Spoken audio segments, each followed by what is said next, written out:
Սերբիայի նախագահ Ալեքսանդր Վուչիչը պաշտոնական այցով ժամանել է Վրաստան։ Նախատեսված է նրա առանձնազրույցը Վրաստանի նախագահ Միխեիլ Կավելաշվիլու հետ, ինչպես նաև երկու պատվիրակությունների բանակցությունները։ Նախորդ տարի Կավելաշվիլին այցելել էր Սերբիա, ապա հայտարարվել էր Թբիլիսիում Սերբիայի դեսպանություն բացելու մասին։ Վրաստանի էկոնոմիկայի նախարարությունն էլ հայտարարել էր, որ Սերբիայի հետ ազատ առևտրի բանակցություններ են մեկնարկում։ Այս տարի երկրները նշում են դիվանագիտական հարաբերությունների հաստատման 31-ամյակը։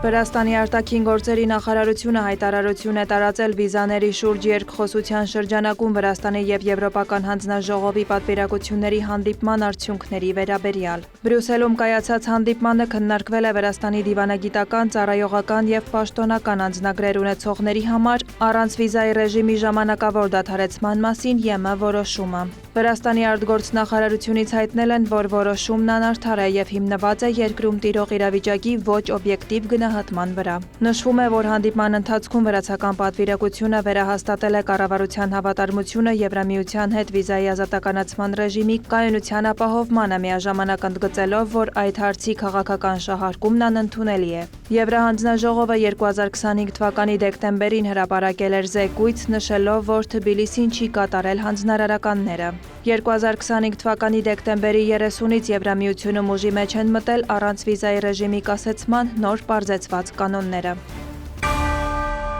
Խորհրդարանական մեծամասնության անդամ Թենգիզ Շարմանաշվիլին հայտարարել է, որ Եվրամիության որոշումը Ուկրաինայի և Մոլդովայի հետ ԵՄ անդամակցության շուրջ բանակցություններ սկսել, իսկ Վրաստանի հետ ոչ, անարդար է։ Նրա խոսքով Եվրամիության զեկույցներում Վրաստանն առաջատար թեկնածու երկրների շարքում է։ Սակայն Բրյուսելի վերաբերմունքը հակասում է այդ գնահատականներին։ Ավելի վաղ Եվրամիության երկրները համաձայնություն են տվել Ուկրաինայի և Մոլդովայի ԵՄ անդամակցության շուրջ բանակցությունների մեկնարկին։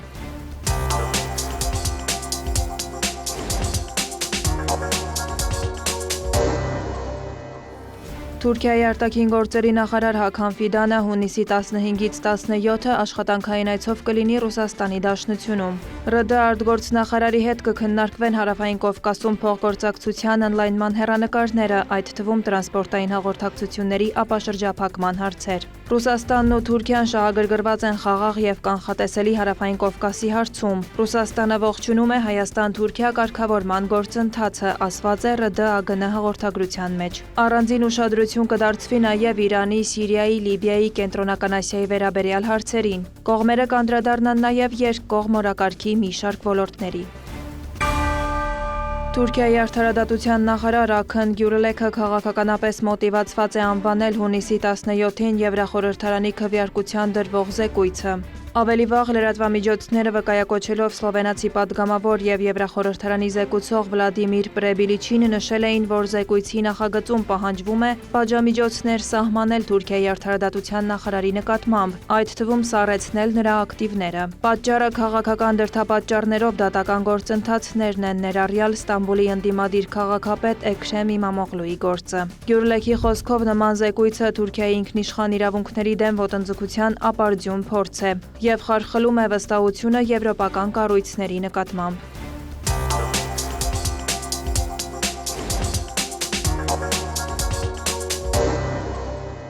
Միացյալ Նահանգները և Իրանը նախնական համաձայնության են եկել, որը նախատեսում է պատերազմի ավարտ, ԱՄՆ-ի կողմից իրանական նավահանգիստների շրջափակման դադարեցում և Հորմուզի նեղուցի վերաբացում։ Կողմերը փոխըմբռնման հուշագիր կստորագրեն Շվեյցարիայում հունիսի 19-ին։ Ըստ Իրանի ազգային անվտանգության գերագույն խորհրդի պատերազմը և ռազմական գործողություններն անմիջապես և վերջնականապես դադարեցվում են բոլոր ճակատներում, այդ թվում Լիբանանում։ Հուշագրի մանրամասները չեն հրապարակվել, սակայն ըստ իրանական մեհր-գործակալության այն ներառում է նաև Իրանի դեմ ամերիկյան որոշ պատժամիջոցների չեղարկում, ամերիկյան ուժերի դուրսբերում Իրանի մերձակա տարածքներից, Իրանի ենթակառուցվածքների վերականգնման համար ԱՄՆ-ի և նրա դաշնակիցների կողմից $300 միլիարդ նախագծի մշակում։ Բացի այդ, Թեհրանը պարտավորվում է չստեղծել միջուկային զենք։ Իրանի արտաքին գործերի փոխնախարար Քազեմ Ղարիբաբադին հայտարարել է, որ հրադադարի 60 օրվա ընթացքում բանակցություններ կանցկացվեն վերջնական համաձայնագրի շուրջ։ Նրա խոսքով Կատարի պատվիրակությունը Թեհրանում 14-ից 15 ժամ բանակցություններ է անցկացրել հուշագրի տեքստը վերջնականացնելու համար։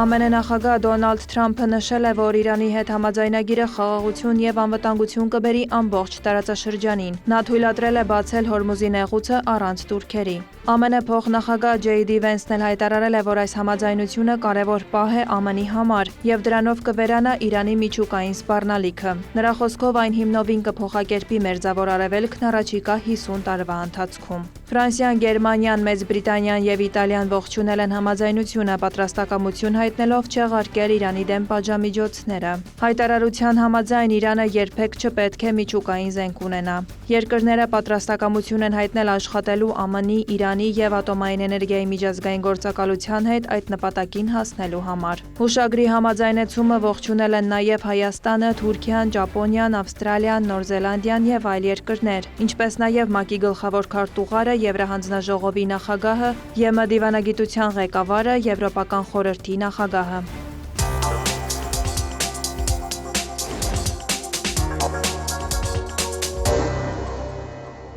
Դիլիջանում տեղի է ունեցել Հայաստանի Հանրապետության անվտանգության խորհրդի քարտուղար Արմեն Գրիգորյանի և Ադրբեջանի Հանրապետության նախագահի օգնական Հիկմեթ Հաջիևի աշխատանքային հանդիպումը։ Կողմերը քննարկել են Հայաստանի և Ադրբեջանի միջև խաղաղության օրակարգին առնչվող հարցեր։ Ընդգծվել է երկկողմ շարունակական երկխոսության կարևորությունը տարածաշրջանում երկարատև խաղաղության և կայունության ամրապնդմանն ուղղված ջանքերի համատեքստում։ Նաև մտքեր են փոխանակվել երկու երկրների քաղաքացիական հասարակությունների միջև փոխվստահության ամրապնդման միջոցառումների վերաբերյալ։ Արմեն Գրիգորյանը և Հիկմեթ Հաջիևը պայմանավորվել են շարունակել աշխատանքային շփումները, նշելով, որ հաջորդ հանդիպումը կկայանա Ադրբեջանում։ Հիկմեթ Հաջիևը և նրան ուղեկցող պատվիրակությունը Հայաստան են ժամանել ցամաքային սահմանի սահմանազատված և սահմանագծված հատվածով, անցնելով բոլոր համապատասխան ընթացակարգերը։